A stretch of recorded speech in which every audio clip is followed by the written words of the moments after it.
Olá, eu sou o Henrique e você está no canal Arte Viral.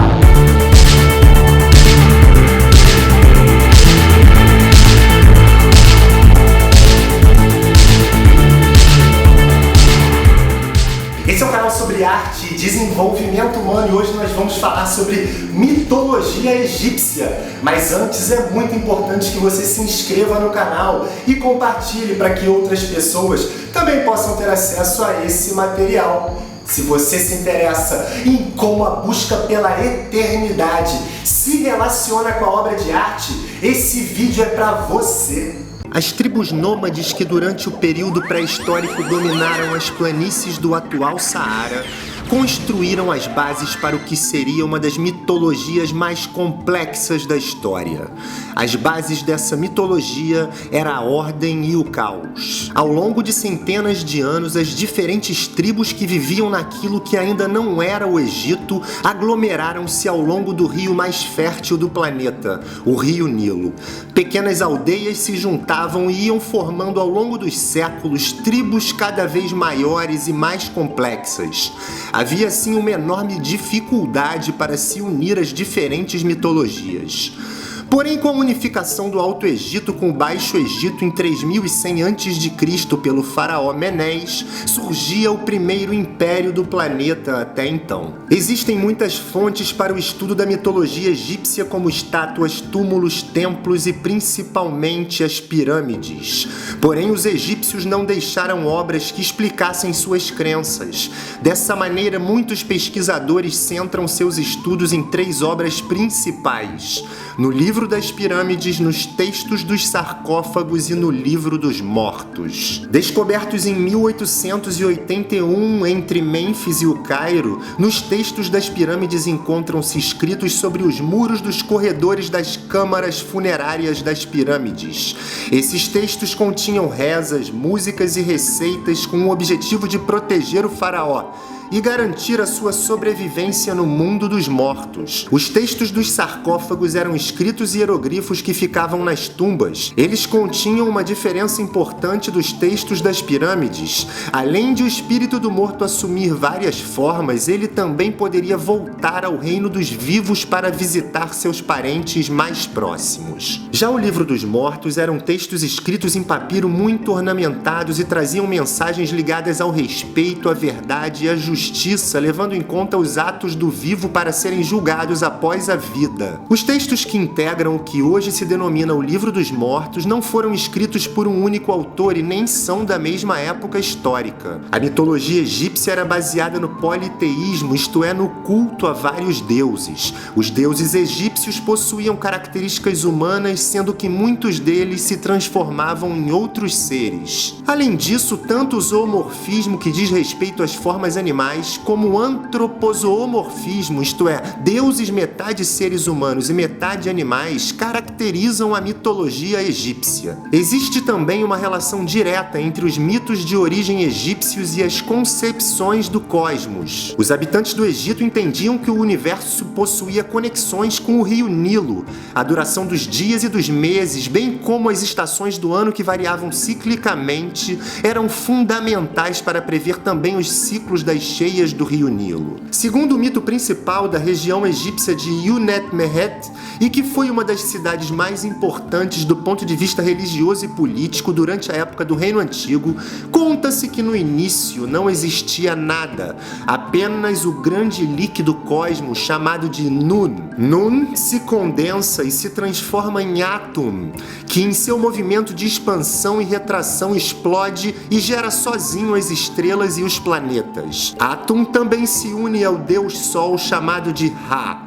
e gera Shu, que representa a secura e o ar, e Tefnut, que representa o molhado e a chuva. Do grande líquido cósmico e durante o período de seca do cosmos também surge uma pirâmide de lodo chamada de Bem-Bem. No topo desta pirâmide existia uma flor de lótus que, ao se desabrochar, se encontra com Ra e com ela veio a luz. Shu e Tefnut se unem e geram Geb, o deus da terra, e Nut, a deusa do céu.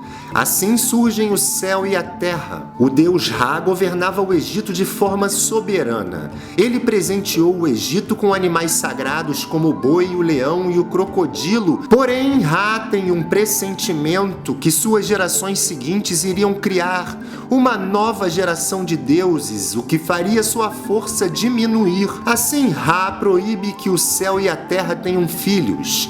Porém, Nut e Geb desobedecem a Ra e dão origem a novos deuses, entre eles Ísis, a deusa do amor, da maternidade, da fertilidade, Neftis, também uma deusa da proteção feminina, Set, o deus do caos e da destruição, e Osíris, que representava a organização. Osíris se casa com Ísis e tem início um reinado próspero no Egito. Osíris trouxe costumes novos para a humanidade que ainda vivia de forma muito primitiva e estava saindo do nomadismo para o sedentarismo. Ele ensina a agricultura, a tecelagem, como fazer o pão, além de ensinar as regras básicas para o convívio social entre as pessoas. Ao mesmo tempo, o irmão de Osíris, que se chamava Set, possuía também um reinado, porém esse reinado era localizado na parte árida do deserto que cercava o Egito. Ele invejava o reinado de Osíris, que tinha um terreno muito fértil, bem nas margens do rio Nilo. Certa noite, Neftis, a esposa de Set, se disfarça como Ísis, a esposa de Osíris, e tem um filho com Osíris.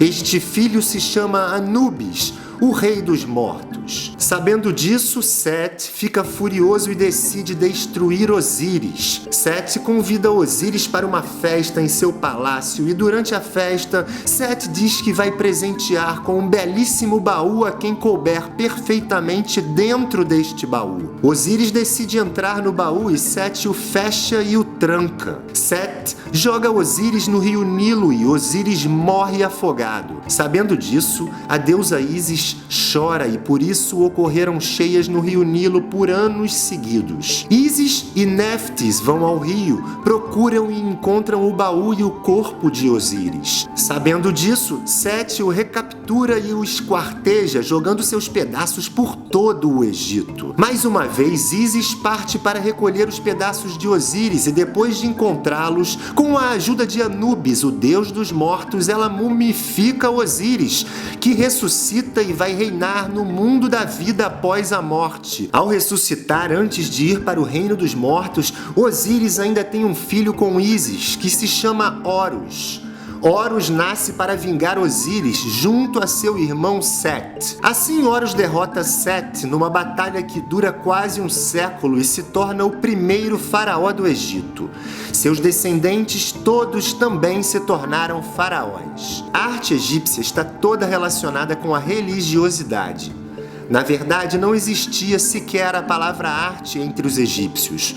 O interior dos templos, bem como as peças e os espaços relacionados com o culto dos mortos, eram artisticamente elaborados. Porém, a arte era produzida de forma padronizada. Não existia espaço para a criatividade. Era uma arte onde os artistas não tinham nome, pois o importante era a perfeita realização das técnicas, executadas especialmente para os deuses, e não o estilo de cada artista de forma diferente. Além disso, um detalhe das pinturas egípcias era que o faraó era sempre desenhado maior do que as outras figuras. Todos os corpos são representados com as cabeças e os braços e as pernas de lado. Porém, os troncos ficavam para frente, dando a impressão de tridimensionalidade. A busca pela eternidade e pela perfeição no Egito Antigo dialoga com os avanços na medicina, na matemática e na observação dos céus dessa civilização. Toda a arte egípcia continha o espírito de algum deus e servia para ajudar a alma a sobreviver após a existência terrena. Os mitos e a arte egípcia refletem o universo simbólico de um povo na busca pela eternidade da alma. E esse foi o nosso resumo animado da semana. Se você gostou, clique em joinha e se inscreva no canal. Esse é o Arte Viral, um canal sobre arte e desenvolvimento humano. Eu sou o Henrique e até breve.